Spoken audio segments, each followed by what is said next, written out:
तेरी मिट्टी में मिल जावा, गुल बन के मैं खिल जावा, इतनी सी। आज जो अपने चैप्टर करेंगे वो है चैप्टर नंबर 12, प्रमुख प्राकृतिक संसाधन, मेन नेचुरल रिसोर्स जो हैं उनके बारे में आज अपने चर्चा करेंगे। तो देखिए, सबसे पहले प्राकृतिक संसाधन की डेफिनेशन क्या है।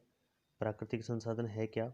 प्रत्यक्ष या अप्रत्यक्ष रूप से काम आने वाली वो हर चीज़ जिसे हम किसी न किसी रूप में उपयोग करते हैं, जो हमें प्रकृति से प्राप्त होती है और जिसका हम सीधे उपयोग करते हैं, अर्थात उनमें कोई भी बदलाव नहीं करते। तो इसके अंदर देखिए, मिट्टी का हम उपयोग करते हैं, प्रत्यक्ष या अप्रत्यक्ष रूप से हर जगह होता है।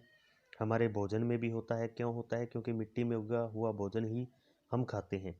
इसके अलावा पानी प्रत्यक्ष या अप्रत्यक्ष रूप से, स्पष्ट रूप से या अस्पष्ट रूप से हर जगह इसका उपयोग होता है और हमारे आसपास है और प्रकृति से हमें मिलता है।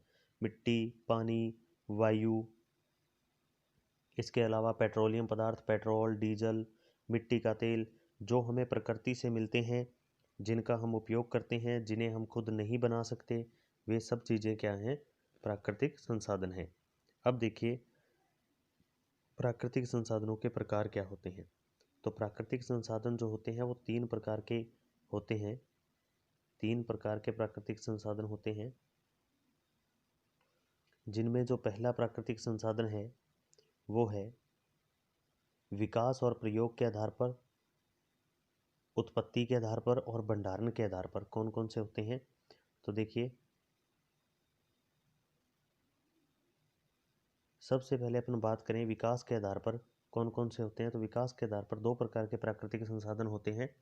एक तो वे प्राकृतिक संसाधन या वस्तुएं जिनकी संरचना या मात्रा हमें पता होती है और जिनका इस्तेमाल हम इस समय कर रहे हैं, वे सभी वास्तविक संसाधन हैं। देखो, वास्तविक संसाधन वे हैं जिनका हमें पता है कि ये हमारी धरती पर कितनी की मात्रा में है और कब तक ये खत्म हो सकते हैं। जैसे उदाहरण के लिए जर्मनी में कोयले की मात्रा, पश्चिम एशिया में खनिज तेल की मात्रा, महाराष्ट्र में काली मिट्टी की मात्रा। हमें पता है कि इनकी इतनी ही मात्रा है या इतने ही क्षेत्रफल में है। तो जिनका हमें पता है वो वास्तविक संसाधन है कि इतना ही है ये। ठीक है। अब देखो, संभाव्य संसाधन वे वस्तुएं जिनकी निश्चित मात्रा या संख्या का हम अनुमान नहीं लगा सकते, जिसकी सिर्फ संभावना हो सकती है।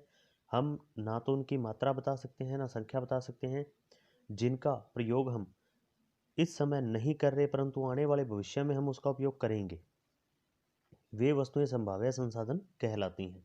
संभाव्य संसाधन का प्रयोग वर्तमान में न कर पाने का उदाहरण है कि 20 वर्ष पहले तेजी से चलने वाली पवन चक्कियां एक संभाव्य संसाधन थी, लेकिन आज के आधुनिक समय में हमारे देश ने इतनी तरक्की कर ली है जिसके कारण ही हम पवन चक्कियों का प्रयोग आज कर पा रहे हैं। तो देखो, कभी आज से 20 साल पहले पवन चक्कियों का जब कॉन्सेप्ट आया था तो ये सोचा जाता था कि पवन चक्कियाँ होंगी, हवा से चलेंगी, उनसे लाइट बनेगी। तो हमें ये नहीं था कि वो कितनी की मात्रा में लाइट बनाएंगी, कितनी का उनकी संख्या लगानी पड़ेगी, या ये प्रोजेक्ट काम भी करेगा या नहीं करेगा। तो लगाने के बाद ही हमें पता चला है कि ये सफल है। तो उससे पहले सिर्फ एक संभावना थी। उसी प्रकार देखो, लद्दाख में पाया गया यूरेनियम भी एक संभाव्य संसाधन है जिसका हम आने वाले समय में उपयोग करेंगे। यूरेनियम जो लद्दाख में ज़मीन के अंदर जो यूरेनियम है उसका पता चला है। अब वो कितना है ये हमें नहीं पता, कब तक हम उसका उपयोग कर सकते हैं ये भी नहीं पता। हो सकता है थोड़ा सा हो सकता है बहुत ज़्यादा हो। ठीक है। तो सिर्फ संभावना है। तो संसाधन विकास के आधार पर दो प्रकार के हुए। एक वास्तविक, जिनका आज हम उपयोग कर रहे हैं, जिनकी मात्रा हमें पता है, जैसे कोयला, पेट्रोल, डीजल। हमें पता है कि ये इतने सालों के ही बचे हैं। जैसे कोयले का बताया जाता है 40 साल का, पेट्रोल डीजल 200 साल और चलेंगे। संभाव्य है वो जिनका हमें पता है कि इस क्षेत्र में ये हैं, लेकिन ना तो हमें उनकी संख्या पता है ना मात्रा पता है, और ये भी नहीं पता कि हम उसका उपयोग कर पाएंगे या नहीं कर पाएंगे, और कर भी पाएंगे तो कितने समय तक। अब देखिए, आगे जो इसका प्रकार है, उत्पत्ति के आधार पर जो संसाधन है वो दो प्रकार के होते हैं। एक होते हैं जैव संसाधन, एक होते हैं अजैव संसाधन। जैव संसाधन उनको कहा जाता है जो जीवित वस्तुएं हैं उनको। तो जैसे जीव जंतु, पेड़ पौधे, मनुष्य, ये सब जैव संसाधन है। इनका भी तो एक मानव के जीवन में महत्व है। जीव जंतुओं का भी है, पेड़ पौधों का भी है, दूसरे मनुष्यों का भी उसके जीवन में महत्व है। और अजैव वो भी एक संसाधन में ही आएगा, क्योंकि मनुष्य का भी दूसरे मनुष्य के जीवन में महत्व है। अजैव संसाधन कौन से हैं?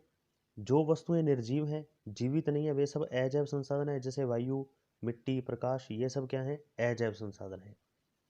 तो डेफिनेशन शुरू में जब हमने संसाधन की देखी थी तो ये देखा था कि वे सभी चीज़ें जो मनुष्य को चारों ओर से घेरे रखती हैं, जिनका मनुष्य उपयोग करता है, वो सब संसाधन है। तो जीव जंतु पेड़ पौधे मनुष्य वायु मिट्टी प्रकाश सब संसाधन हो गए।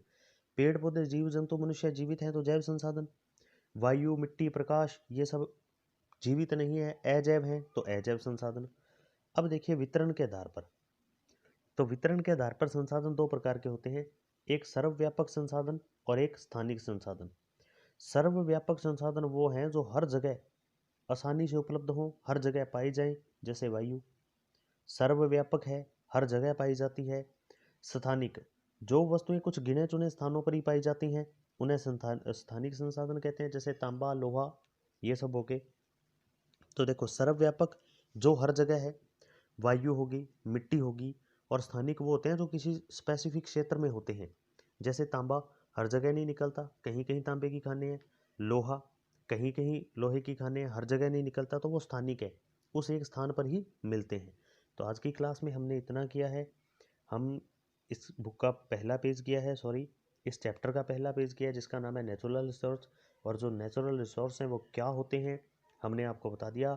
मनुष्य के आसपास पाई जाने वाली वो सभी चीज़ें जिनका वो उपयोग करता है वो प्राकृतिक संसाधन है, चाहे वो उनका उपयोग प्रत्यक्ष रूप से करता है चाहे अप्रत्यक्ष रूप से करता है। ठीक है, तो होते कितने प्रकार के हैं?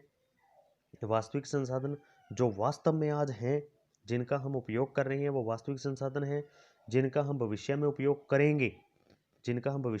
करेंगे, वो संभाव्य संसाधन हैं, उनकी हमें मात्रा का पता नहीं है। जैव संसाधन जो जीवित हैं, जैसे जीव जंतु पेड़ पौधे मनुष्य। अजैव संसाधन वायु मिट्टी और प्रकाश जो जीवित नहीं है। सर्वव्यापक जो हर जगह पाए जाते हैं, जैसे वायु मिट्टी। स्थानिक जो किसी गिने चुने स्थानों पर ही निकलते हैं, जैसे तांबा लोहा सोना आदि। ठीक है, तो धन्यवाद इस वीडियो के लिए। कल अपने नई वीडियो के साथ मिलेंगे, इसी को आगे यथावत रूप से बढ़ाएंगे। धन्यवाद।